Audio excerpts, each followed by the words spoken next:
Right. Well, I think I'm really proud of the staff. Certainly, just looking back at the Troy tape, um, we had really good plans, all three phases. Um, Very impressed with the effort and toughness, and really the execution that we got out of the players. Most games, as we talk about a lot here, come down to fundamentals. They come down to how well you execute what you have planned, and we did that. Played. Um, Close to a complete game. Did a lot of things well. I thought there was really good situational football in the game. We were solid in the kicking game. We continue to get good play in that area from a lot of different players. Um, and it was time to be at our best. A lot was at stake, an opportunity to clinch the West, and the guys showed up and played. We really challenged the players to play with kind of an undeniable level of commitment, to their teammates, to what we're trying to accomplish as a group, and they did that. But we've moved on here pretty quick. We've got to get moving here. ULM we have tons of respect for Coach Viator. The caliber of teams that he puts together, certainly very fundamentally sound. I really admire the toughness and effort that they play with on a consistent basis, regardless. They're hot. They've won some games here as of late. Certainly a big performance by the quarterback last week. So lots at stake for our team this week. You start with this senior group. It's one of the things that's most important to me is that we send this group of players out the right way. So we'll be playing to honor these seniors. I think it's a historic opportunity relative to a chance to win a 10th game, which will be the first time in school history. So for this group of players, this staff, all the people in our organization that work hard each day, a chance to be a part of a team that wins 10 games would be a big deal. And then it's an in-state rival where you can throw the statistics out, the records out. There's a lot at stake relative to having bragging rights year-round, who won this game. So I think our players are very aware of that. Certainly we played these guys down to the last minute last year, and they're a very capable team. So, there's also lots of momentum here. There's opportunity to continue that momentum, not have a setback, play to a standard.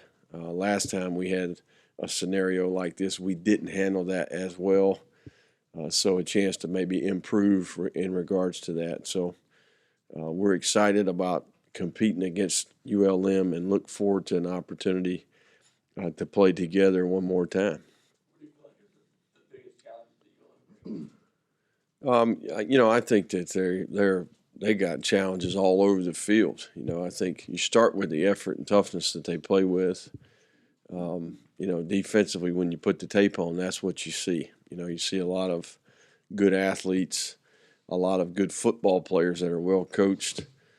Certainly on offense, they're very capable. The quarterback is dynamic. The new runner that they have, has 1,200 yards. He's a very productive player, former Ole Miss signee. And then this is a veteran offensive line. A lot of these guys have played tons of snaps. And they're always good in the kicking game. He does a good job there. So, I think in general they're a good team, and it's going to require us to be at our best. As a coach, how many games can you expect a team to play in a row at that high level standard you come out, or is it a good team figures out a way to win when everything is not in the middle of those to get a big streak together? Yeah, you got to find. I think it's each week's a little different. You got to find ways to win lots of different ways. It's very rare that you're emotionally ready to go. Maybe the schematic things that you have planned work well, and then the players as a group, offense, defense, and special teams all are hitting on all cylinders. So Saturday was unique for that, in my opinion. I think we checked about every box. And then there's been weeks where we sputter on one side or the other, and the other, maybe offense has got to pick up the defense or defense has got to pick up the offense, or You make some explosive plays in the kicking game. So we've improved as a group in how we compete. Nobody's hitting the panic button. I think we've improved our football IQ. We kind of know when it goes wrong, it's not like everybody's wondering why. Everybody understands why. We're able to get it fixed and make adjustments in the game. So I think that's one of the biggest things I've seen from our team in the second year. What do you want the fan base to know about this team and what they've been through this season? Yeah, I mean, I think it's pretty well documented here in terms of the improvement that we've made. And when you watch this team, you see a team that has really great chemistry. I think they're good people. I think they've improved as much in terms of who they are as people as they have in the football perspective. So somebody that you can be proud of is what I would say. And certainly have accomplished some goals here so far and lots of left to play for. I think that they'd be very, very impressed. This group of seniors in particular, to me, there may be a handful of talented guys in this group, but overall, across the board, these are some people that I think they'll have success regardless of what they do in life. And very proud. Even last year, at the core of our team were some of these guys, that had maturity, that could see the big picture, that were selfless, that were team guys, that cared about this place. And they've been through a lot. They've seen the good, the bad, and the ugly relative to maybe their 4 or 5 years here. So it's a unique group and one that I have a tremendous amount of respect for and want to see them go out the right way. Coach, I know you guys still have one more game in the season, but it's been a successful 2 years since you've gotten here. Just how are you feeling as you reflect with the past 2 seasons? Well, we're right in the middle of it right now. I think what's important is how you finish. Certainly here, if you go lose the rest of the games you play, everybody's going to be talking about that. So you got to stay in the moment. You got to focus on the things that are relative right now to having the team ready to play. All those things that I just listed there are what those are the things that are at stake. And what we got to realize is what's helped us play better, what's helped us improve, and focus on those things. I thought we had a good walkthrough yesterday. Players are off today. We'll get back to work tomorrow. But, our attention right now is on this ULM team. App State and Troy play on Friday night. How much attention will you pay towards that game? Just, hey, who won the game? What's the score? That's about it. We got our own grass to mow right now. I think we need to continue to improve. We got areas of our team where we got to get some things fixed, and we've got a challenging ULM team coming here to play against. So, whatever happens there happens. We'll handle that part of our plan when we get to that part. Is there any daydreaming about hosting the Sun Championship? Well, unfortunately, it's not up to us. We had an opportunity to maybe handle that ourselves, and we didn't. So that's in somebody else's hands. And the only thing we can worry about is the next team we play, and that's ULM. What sort of challenges does Evans present? Well, I think he's very capable in the zone read game to pull the ball down and hurt you. You got to be sound for the the running back, the quarterback, the number of different ways that they present that. Certainly, they run a lot of quarterback design runs as well, where they add an extra gap to the field. So he's a very effective passer. The ability for him to run it to go along with the fact that he can throw it, and I think the offensive line makes all of that go. The addition of this running back has really helped him. He's a big, thick, powerful, productive guy, good instincts, good vision. So they've got some weapons there, and they've consistently been over 400 yards offense this year. So they score and they move the ball. I know you don't focus much on what's happened in the past or whatever, but how much do you think they might be motivated about what happened up there last year? Yeah, no, I mean, there's no question. I mean, regardless of what happened in the past, that this is always going to be an important game for each program. It's just 3 or 4 hours up the road here. Um, I think that they're in our division, and certainly there's tons of relationships here, right? These kids know each other. The staffs know each other. The alumni know each other. There's a lot at stake. So, um, and I'm happy that it's that way, because I think that gets the attention of our players, and that's what matters the most at this point. The young defensive line that we talked with Zion out, but who in particular played well after watching the film up front? I think in general they all played, relatively well. I think it was kind of a one-dimensional game, relative that got out of hand. It became a throwing and catching type of game. So they're going to be challenged in other ways this week. We're going to have to do a good job this week of handling this rushing attack, whereas last week it was more about handling the simpler running attack and then really affecting the quarterback. So they all played well. I would say Benny Higgins in particular did a good job from a leadership perspective, and then he played well within the game. I thought he did a good job creating some pass rush, transition to, a pass rush quickly on some of the stuff. He played well, and I think that he did a good job throughout the week of kind of setting the tone and making sure those other guys were doing what they're supposed to do. With all the movement that you had, how important has it been that Dotson's kind of been a rock for his dependability? And what is making him? I mean, on some of these ratings, he's graded out as like the top Sure. lineman in the country. What Yeah. about him? Well, yeah, Kevin's a guy who has tremendous experience. I mean, he's approaching 60 games here or something like that. Guy's played a lot of football. He is a tall, long, powerful human. He can move people. He plays low to high.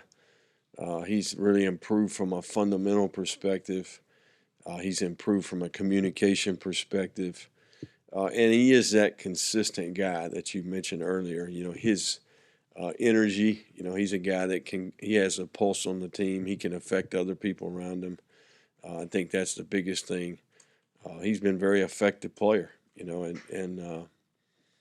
know I like to run it behind him is what I would tell you. So we're proud of Kevin, man, and he's one of these guys that I'm talking about. He's in this group of seniors that we want to see sent out the right way here this Saturday. How much is having him there? How much does that help Max transition when he's had to? Yeah. Where do things stand? Yeah, no, I think it's been great for Max to play beside him. Max is a little more comfortable, truth be known, at right tackle. That's what we found is he's more natural. I think his experience in high school on that side of the ball has helped him. We're basically in the same position we have been in the past. Robert is making progress. I would say he's probably questionable for the game this week, but at some point here we'll pull the trigger as we approach the weekend, get a little bit better idea where he's at going forward. Jordan Quibido, just talk about his play, and he had a good game. It seemed like defensively the other night. Where has he improved from now to maybe since the beginning of the year? And also, if you would comment on Tyler Gator, he's a freshman. It seems like he's done good things as well.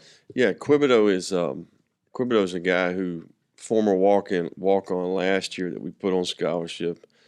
Quib can run. He's a loose-hipped guy that can really accelerate. He's got good instincts.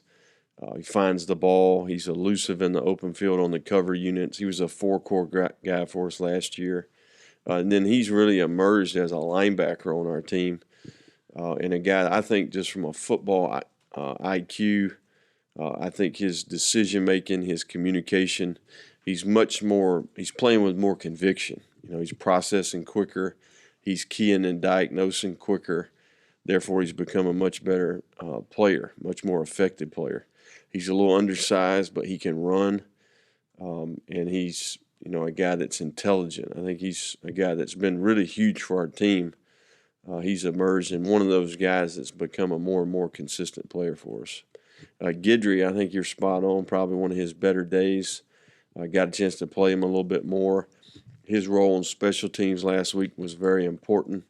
Lonzo Brown got injured last week and is out for the season, so Guidry stepped up, played in the shield on the punt team, did a really good job, and he had some plays on defense where he stepped up, made some plays. So, one of those freshmen that we signed last year that's impacted our team, and certainly we're going to need him to play well the rest of the year.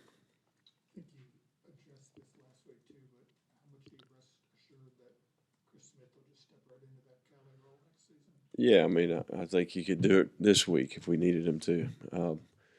Chris has been very patient.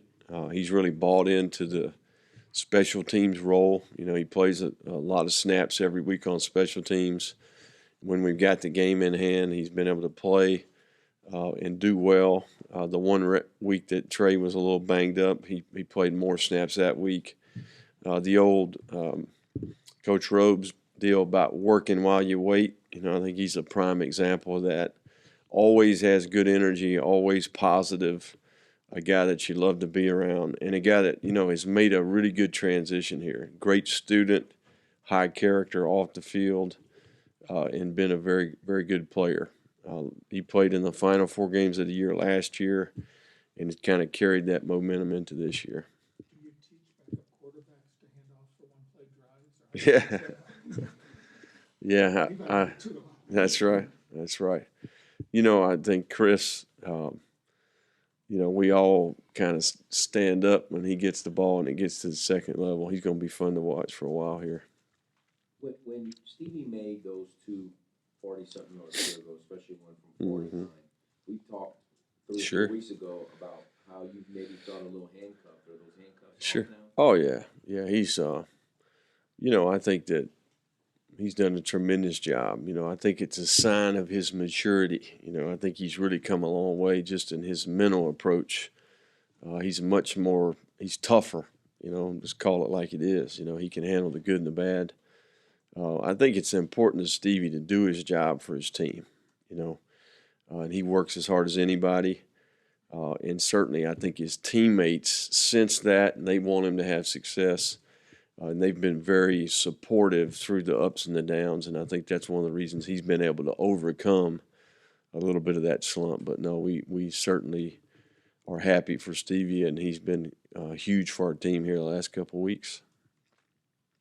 Is the Thanksgiving, does that mess anything up routine-wise? I mean, we'll move practice up a couple hours on Thursday. We'll work on Wednesday night as a staff, which we typically don't do. But we'll buy that time back, We want everybody that's within a couple hours to be able to go spend time with their family. And the ones that can't, they'll come over to our houses and enjoy Thanksgiving. It's that time of the year, and we want to make sure that we celebrate that. And certainly not just one day a year, but hopefully year-round we can have that type of attitude.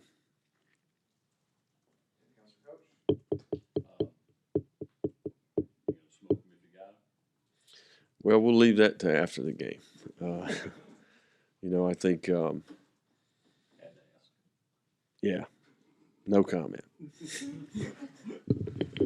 All right, guys, thank you.